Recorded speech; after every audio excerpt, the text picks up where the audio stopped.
और मैं लोगों को एक मैसेज देना चाहता हूं जो परमेश्वर ने आज अभी इस मीटिंग में आने से पहले मुझे दिया है। जिन लोगों को लगता है कि परमेश्वर के नाम को ऐसा बोला जा रहा है किसी व्यक्ति के कारण या किसी के कारण, उनको एक वचन जो परमेश्वर ने मुझे दिया मैं आपको देना चाहता हूं। यहोजकेल 36 उसकी 23 हम सब पढ़ेंगे भी, सब स्क्रीन पर भी देखेंगे, सब बाइबल की ओर भी देखेंगे अगर बाइबल आपके पास है तो। परमेश्वर कहता है, मैं अपने बड़े नाम को पवित्र ठहराऊंगा, जो जातियों में अपवित्र ठहराया गया, जिसे तुमने उनके बीच अपवित्र किया।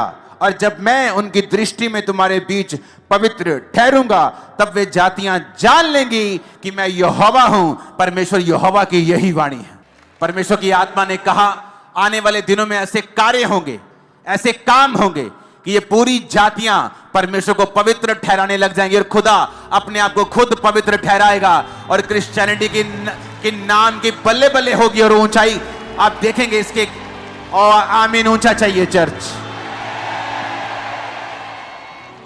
अगर किसी दुष्ट की वजह से क्रिश्चियनिटी के नाम को बदनामी मिलती है तो परमेश्वर कहता, मैं अपने नाम को खुद पवित्र ठहराऊंगा। आने वाले समय में आप देखोगे खुदा के नाम को इसी जगहों के ऊपर ऊंचा होते हुए।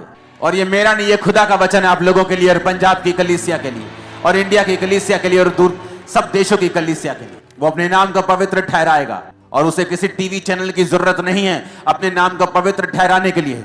जब वो काम करने पे आएगा वो ऐसा करेगा, लोग देखते रह जाएंगे। और परमेश्वर कहता है, जातियां जान लेंगी कि मैं यहोवा हूं। परमेश्वर हमें एग्जाम्पल्स देता है किस तरह से हमें चलना है और किस तरह से नहीं चलना है। इसलिए बाइबल में जब भी आप देखेंगे तो परमेश्वर के जो लोग थे उनकी गलती को छुपाया नहीं गया है। ये नहीं कि अगर दाऊद ने व्यभिचार किया तो उसकी गलती को छुपा दिया कि दाऊद ने नहीं किया। परमेश्वर ने बताया कि दाऊद ने व्यभिचार किया और उसकी वजह से दाऊद को मुसीबतें सहनी पड़ी, उसके घर में तलवार चली, दाऊद को फिर नंगे पांव वहीं भागना पड़ा जहां से उसने शुरुआत की थी। दाऊद ने कहां से शुरुआत की थी? उन्हीं पहाड़ों में जहां वो अपने पिता की थोड़ी सी भेड़ बकरियों को चराता था, नंगे पांव रहता था, धूप में, पाले में, औस में रहता था। और जब उसने पाप किया राजा बनने के बाद उसी पहाड़ में उसी नंगे पांव उसको भागना पड़ा और लोग कहते थे ओछा ओछा। और लोगों को मौका मिला दाऊद को निंदा करने का। और वचन क्या कहता है? अगर तुम व्यभिचार करोगे तुम्हारी नाम धराई कभी मिटने वाली नहीं है। क्या हो सकता है कोई अंगारों पर चले और ना जले? क्या हो सकता है कोई अंगारे अपने कपड़ों के ऊपर रख ले और उसके कपड़े बच जाएं? परमेश्वर ने कहता, अगर जो व्यभिचार के ऊपर चलेगा उसका हाल भी ऐसा ही होगा। आपको ये बात समझनी पड़ेगी, आपकी पर्सनल जिम्मेवारी है एज ए क्रिश्चियन कि आप अपने आसपास के लोगों के लिए कैसी एग्जाम्पल हैं। अगर आप बैड एग्जाम्पल हैं तो परमेश्वर का क्रोध आपके ऊपर रहेगा, कोई काम भी सफल नहीं होगा। आपकी टेस्टिमनी जो 1 साल 2 साल में आपको मिलनी है वो कहीं परमेश्वर 20 30 40 साल पर उसको लंबा कर देगा।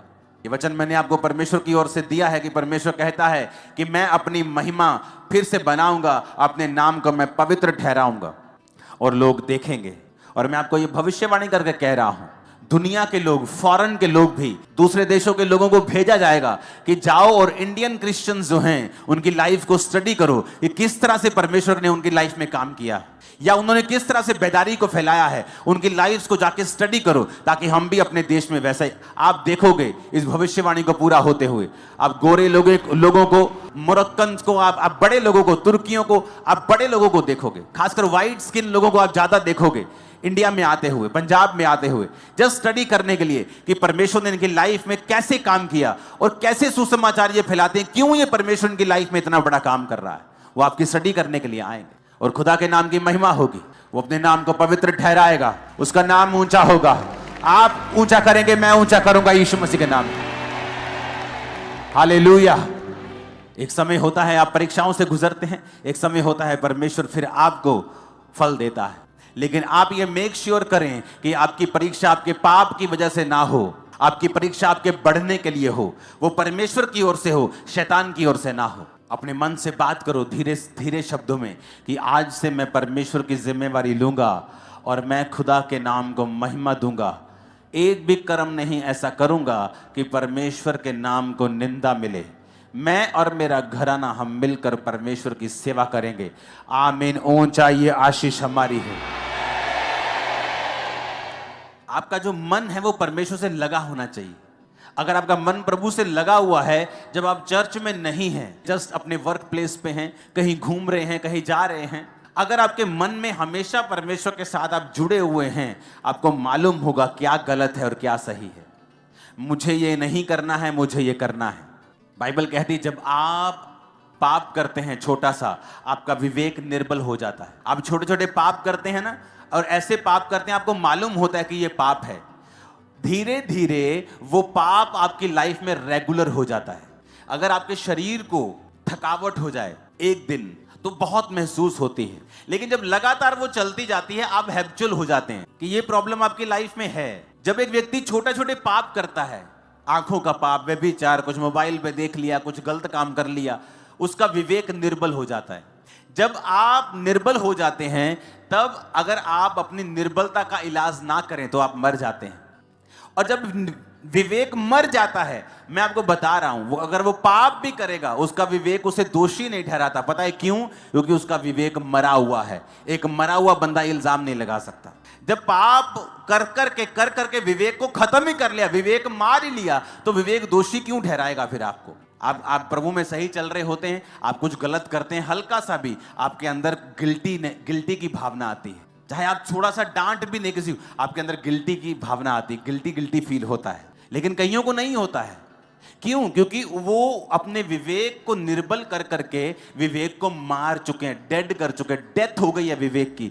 अब वो कुछ भी कर रहे हैं क्योंकि उनका विवेक उन्हें दोषी कहते। विवेक दोषी नहीं ठहराता तो आप दोषी नहीं। बाइबल ऐसा नहीं कहती। बाइबल कहती है वचन तुम्हें दोषी ठहराता है, सिर्फ विवेक नहीं। अगर वचन तुम्हें दोषी ठहराता है तो तुम दोषी हो। अगर तुम्हारा विवेक मर ही चुका है तो वो तुम्हें दोषी कैसे ठहराएगा? क्योंकि तुमने उसे खत्म कर दिया है पाप कर करके। तो जब आप पहले स्टेप पे होते हैं और आपके अंदर गिल्टी आती है कि नहीं ये मुझे गलत लग रहा है, ये थोड़ी सी चोरी, इनडायरेक्ट चोरी, ये चीजें, तभी उसको इलाज करना है, तभी अपने दुर्बलता का इलाज करना है। विवेक को तभी कमजोर होने से बचाना है और उसे मजबूत रखना है। क्योंकि विवेक जब कमजोर हो जाएगा, धीरे धीरे वो मर जाएगा, और जब मर जाएगा तुम कुछ भी कर लो, कत्ल भी कर दोगे, तुम कहोगे कोई बात नहीं, मूसा ने भी किया था। फिर तुम एग्जाम्पल्स ढूंढने लगोगे बाइबल में से, और तुम वचन का आसरा लेकर फिर गलत काम करोगे, क्योंकि तुम्हारा विवेक जो है वो मर चुका है। अपने विवेक को मरने नहीं देना, अपने अंदर वाले आदमी को मरने नहीं देना, और उसे कमजोर नहीं होने देना, उसे मजबूत रखना है। क्योंकि जब आपका विवेक सही होता है, तब परमेश्वर आपके अंदर एक विश्वास का उत्पत्ति करता है। अगर आपकी लाइफ में एक बड़ा काम आपको करना है कि ये मेरी लाइफ में हीलिंग होनी चाहिए, खुदावन ये मेरा बेटा बचना चाहिए, प्रभु ये मेरी बेटी मसीह में आनी चाहिए, प्रभु मेरा हस्बैंड मसीह में आना चाहिए, उसके लिए आपको संपूर्ण फेथ चाहिए कि आप प्रार्थना में बैठे, खुदावन मेरे हस्बैंड के दिल दिमाग रूह जिस्म जान पे अपना अधिकार कर। जितनी अंधकार की शक्तियां इसके जीवन में मैं डांटती हूं, यीशु के नाम में इसके जीवन को छोड़ के जाए। ये दलेरी कब आएगी? जब आपके अंदर विश्वास होगा कि यीशु के नाम में मैं सारे बंधन अपनी लाइफ के, गरीबी के, हमारी लाइफ में जितने गरीबी के श्राप हैं मेरे परिवार पर, मैं सारे बंधन तोड़ता हूं, डांटता हूं यीशु के नाम में। ये दलेरी कैसे आएगी? जब विवेक ऊंचा होगा और विश्वास हाई होगा। जब आपका विवेक निर्बल नहीं होता और आप विवेक मजबूत होता है, आपको पता है आप किसी बात में दोषी नहीं। जब आपका विवेक सही होता है, आपका कनेक्शन प्रभु के साथ तार जुड़ी होती है। जब तार जुड़ी होती है, प्रभु आपसे बात करता है, आपको सुनाई देती है। निर्बल विवेक में जब प्रभु बात करता है तो कभी सुनाई देती है, कभी आधी सुनाई देती है, कभी अधूरी, कभी सुनाई देती है, कभी सुनाई देती नहीं है।